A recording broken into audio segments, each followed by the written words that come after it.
Imagine perder tudo aquilo que você acreditava ser eterno: poder, glória, reconhecimento. Quantas vezes o orgulho já fez você acreditar que estava no controle apenas para a vida provar o contrário? A história que você vai ouvir hoje é sobre um rei que pensou dominar o mundo, mas descobriu que existe um poder maior do que qualquer trono humano. E essa verdade pode transformar também a sua vida. Prepare-se, porque cada detalhe dessa jornada vai revelar como a soberba destrói e como a humildade restaura. Se você já se perguntou por que tantas vezes precisamos ser quebrados para sermos reconstruídos, este vídeo vai trazer respostas que ecoam até hoje. Assista até o final e descubra o segredo que fez até o maior rei da terra se curvar diante do Deus eterno. Babilônia erguia-se do deserto como muralha contra o horizonte. Tijolos vitrificados, portões de bronze, vias processionais cravejadas de esmalte azul, jardins suspensos derramando sombra sobre a pedra ardente. No palácio, leões de basalto ladeavam um trono de ouro, onde Nabucodonosor, senhor de povos e tribos, repousava a mão no cetro e na certeza. A cidade respirava abundância. Barcas cortavam o Eufrates, mercadores pesavam incenso e cobre, soldados marchavam ao compasso de tambores. O rei contemplava do terraço tudo quanto erguera, ou supunha ter erguido, e seu coração se inflava como vela cheia de vento. "Quem poderá medir minha força?", murmurou, enquanto a luz do entardecer incendiava parapeitos e colunatas. Na Praça Maior, mensageiros aguardavam sinais. Nos salões internos, escribas afiavam cálamos.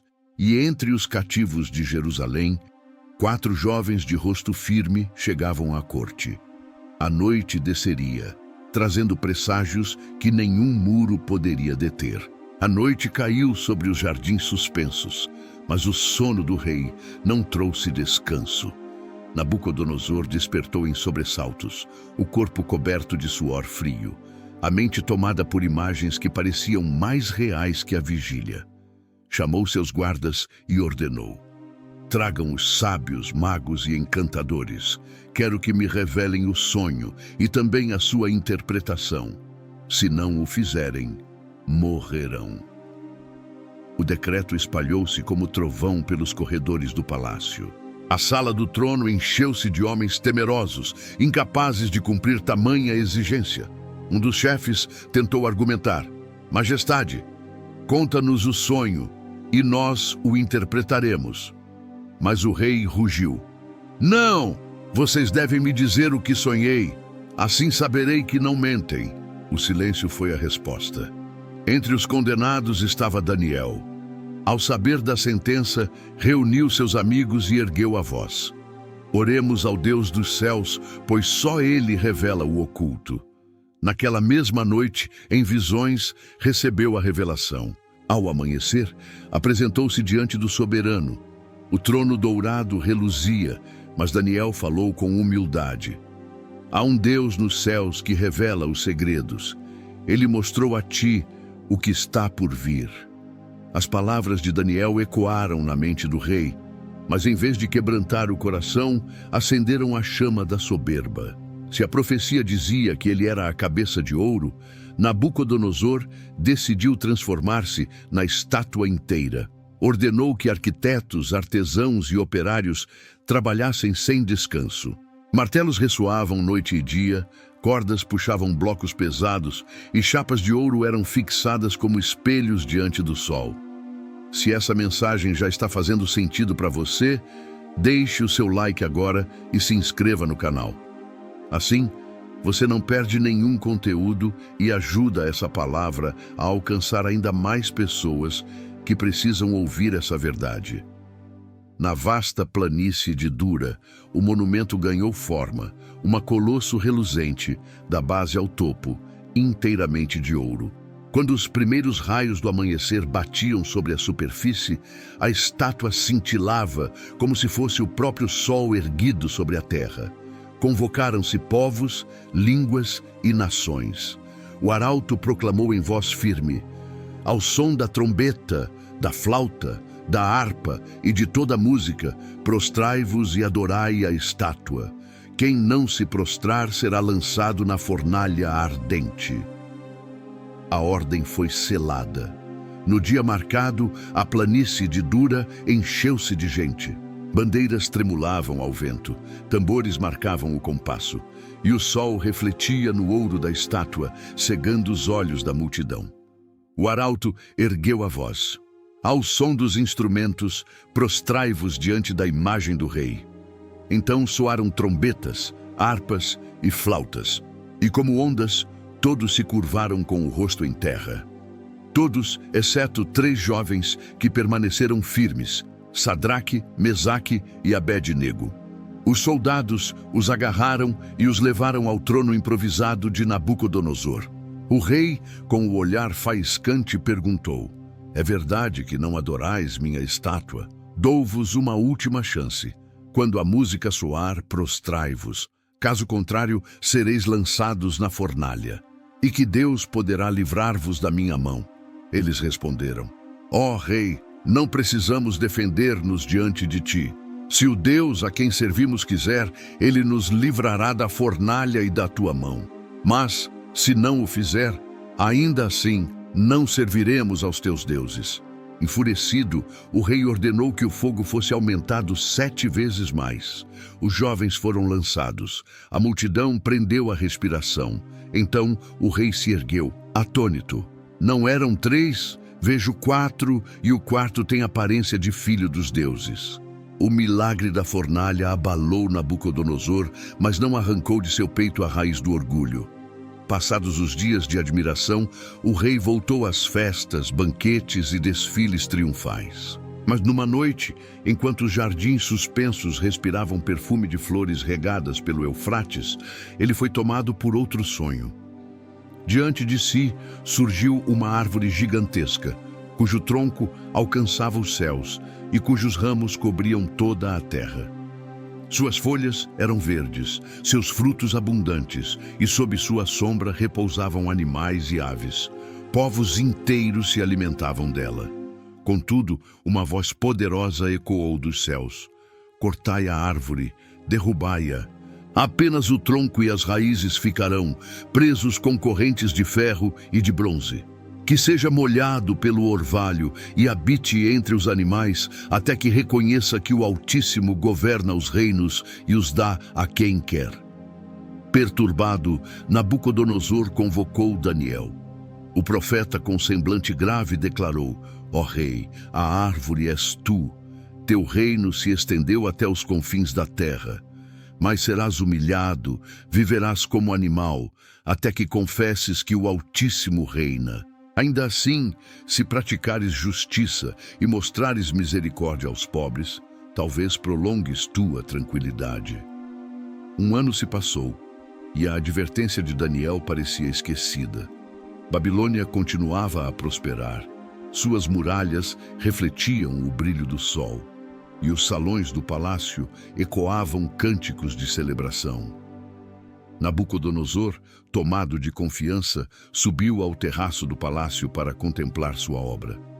Do alto, via o rio serpenteando, os templos repletos de incenso e os mercados pulsando de vida.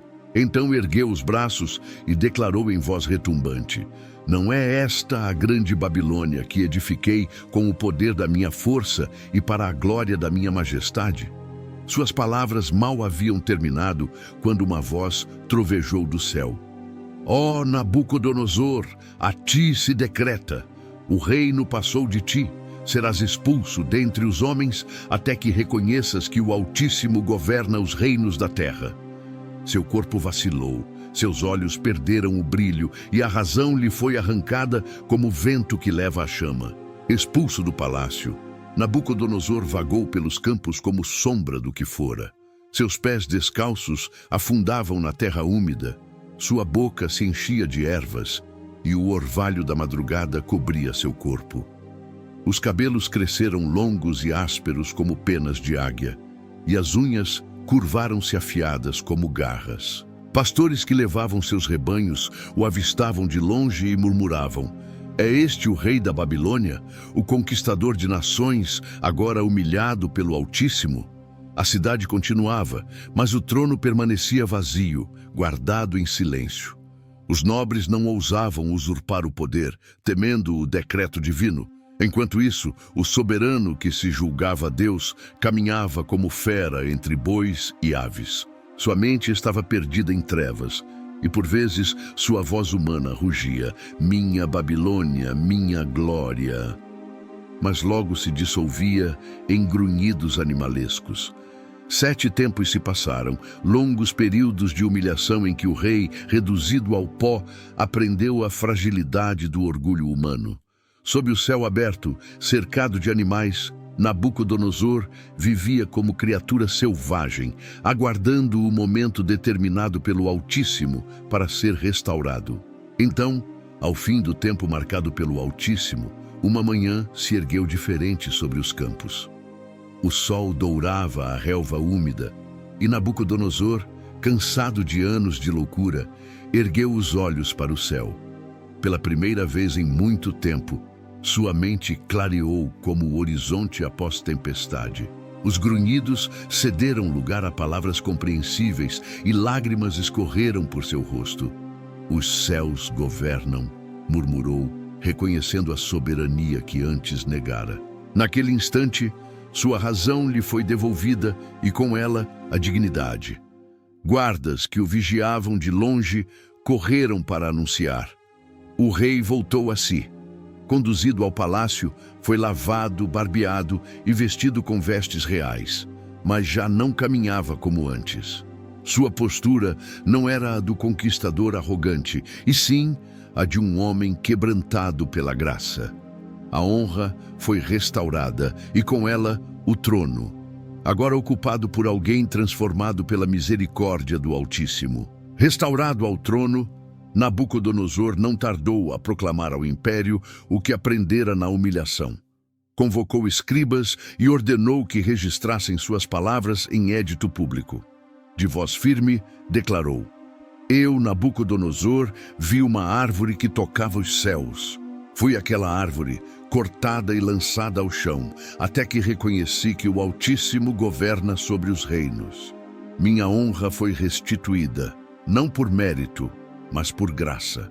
O decreto espalhou-se por províncias distantes, alcançando povos, línguas e nações. Na capital, juízes aplicavam sentenças mais justas, tributos foram aliviados e até os pobres encontraram espaço à sombra do palácio. O próprio rei caminhava pelas praças, e o povo o olhava com respeito renovado, não pelo medo da espada, mas pela autoridade de quem havia provado a queda e encontrado redenção. Assim, o orgulho que antes sustentava a Babilônia deu lugar a uma confissão pública: a glória pertence a Deus. Os anos avançaram, e a memória de Nabucodonosor mudou de cor. Já não era lembrado apenas como conquistador das nações, mas como soberano que provara o pó e reconhecera a mão do Altíssimo. Em assembleias, repetia: reinos se levantam e caem, mas o reino de Deus permanece para sempre. Sua história transformou-se em cântico ensinado a crianças, contado em praças e registrado por escribas. Quando seus dias se completaram, o palácio não se encheu de desespero, mas de solenidade.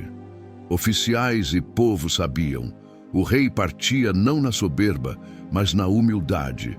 Seu legado ecoava como advertência e esperança: o orgulho leva à queda, mas a graça restaura.